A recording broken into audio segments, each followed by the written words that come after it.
Hey everyone, welcome back. Hope you're having a fantastic day so far.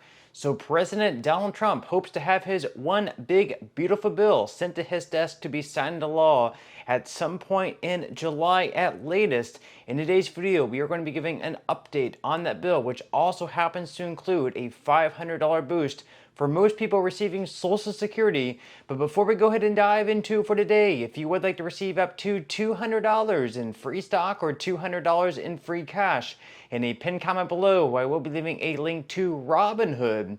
All you have to do is once you click on that link is just sign up for a free account and then simply link your bank account. You do not even have to make an opening deposit. At that point in time, Robinhood will be sending you one free stock worth all the way up to $200. And if you'd really just have the cash, all you have to do is once you receive the free stock is just sell it for what it's worth and then transfer the cash value right back to your bank account.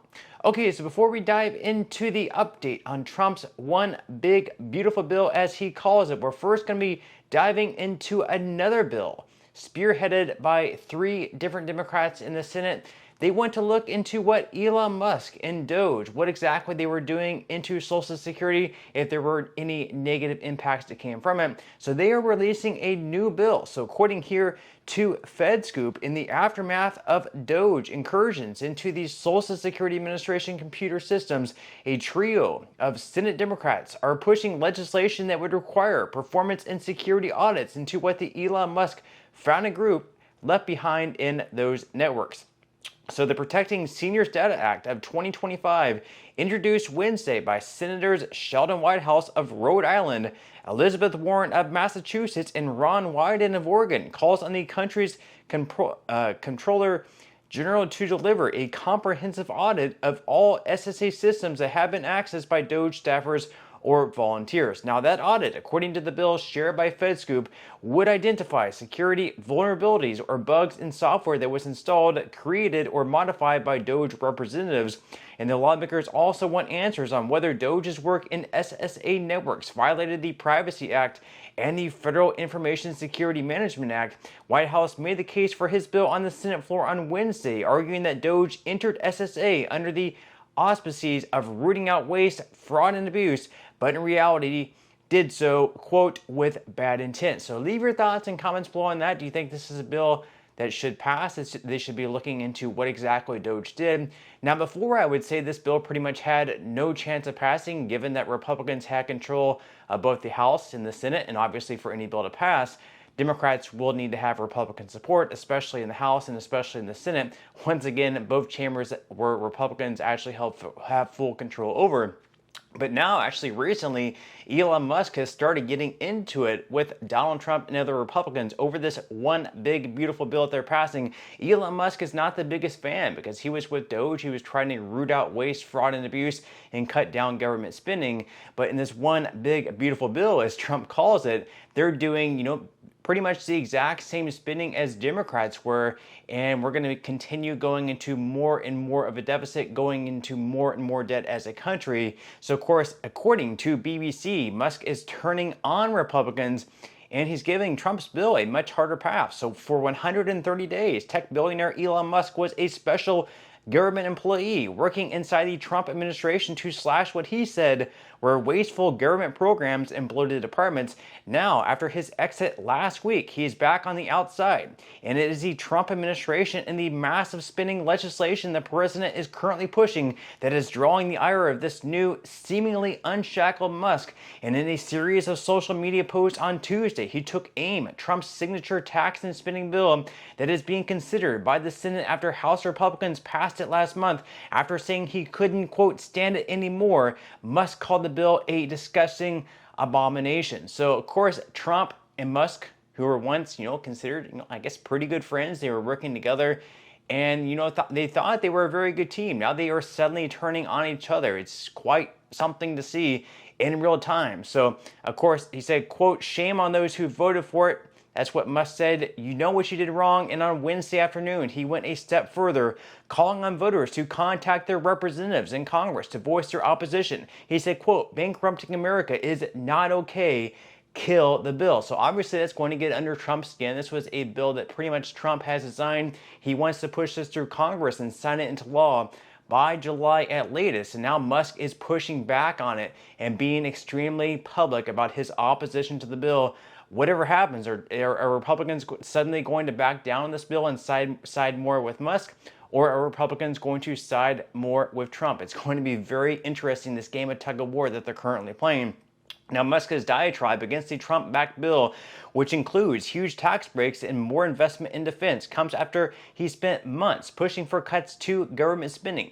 In his post, he said the legislation would add to the U.S. budget deficit and saddle Americans with debt. He also warned Republicans who supported or are planning to support the bill that we will fire all politicians who betrayed the American people in next year's midterm elections. So Musk is saying that if Republicans pass this bill, where the Republicans that vote in favor of it, he wants to, I guess, fund other people to run against them and beat out the Republicans. Hopefully in the midterms, we will have to wait and see what happens. But we have sort of had this back and forth. So because of Musk coming out against this bill and coming out against Trump, of course, Trump then said that Musk went, quote, crazy, and is suggesting that cutting government contracts for his companies. Obviously, that's not going to make Elon Musk very happy with that threat by President Donald Trump. And then, of course, in response to that, Elon Musk came out with a really big bombshell. He's accusing now Trump of being in the Epstein files. And basically, that's the reason that Donald Trump or no one is actually releasing the Epstein files, is what I guess Elon Musk is sort of alluding to there. Leave your thoughts and comments below with that. So, of course, with Elon Musk is now opposing the bill, and we already have two Republicans in the Senate who are already opposed to the bill. So now we're down to 51 Republicans who might vote in favor of it. They cannot lose another Republican after that. They'll be down to 50. And then after that, they'll be down to 49. So they will need to get at least 50 votes. And of course, J.D. Vance would be the tie-breaking vote if they do get 50 Republicans to sign on to the bill. But according to The Hill here, the sprawling bill to enact President Trump's big, beautiful agenda is losing momentum in the Senate in the face of blistering attacks from Elon Musk and outspoken opposition from conservatives. So Senate Finance Committee Chair Mike Crapo warned colleagues at a special conference meeting Wednesday afternoon that there are two likely no votes against the bill within the Senate GOP conference, which means just one more defection would threaten to derail the legislation, according to a senator who attended the meeting. Now, Crapo just said, "I think there are two of us who are pretty definite no's, which means we can't lose anybody else." And although Crapo did not name names, it's pretty obvious at this point the two are Senators Rand Paul from Kentucky and then Ron Johnson, a Republican in Wisconsin. Now, Paul says he will vote against the bill because it includes language to raise the debt ceiling by $4 trillion, extending the federal government's borrowing authority past the 2026 midterm election. Now, interestingly enough, whenever Joe Biden was president, Trump was, kind of going on a tirade about Republicans signing on to a bill in approval of raising the debt ceiling, and now they're going to do the exact same thing for themselves here. Now, Paul and Johnson are stepping up their criticism of the bill, just as Musk is urging lawmakers to kill the legislation, warning it will blow up the deficit. Is a quote, "Call your senator, call your congressman. Bankrupting America is not okay. Kill the bill." Musk is clearly against this bill. It's going to be interesting to see how everything plays out. Now, the Congressional Budget Office projected Wednesday that the 1,116-page bill passed by the House will add $2.4 trillion to the deficit over the next decade. Now, of course, there is a lot in the bill. Of course, they have no tax on overtime. They have no tax on tips. Now, no tax on Social Security did not make the bill because of the Byrd Rule, which basically states that nothing dealing with taxation in Social Security can be in a reconciliation bill, which is exactly what this bill is.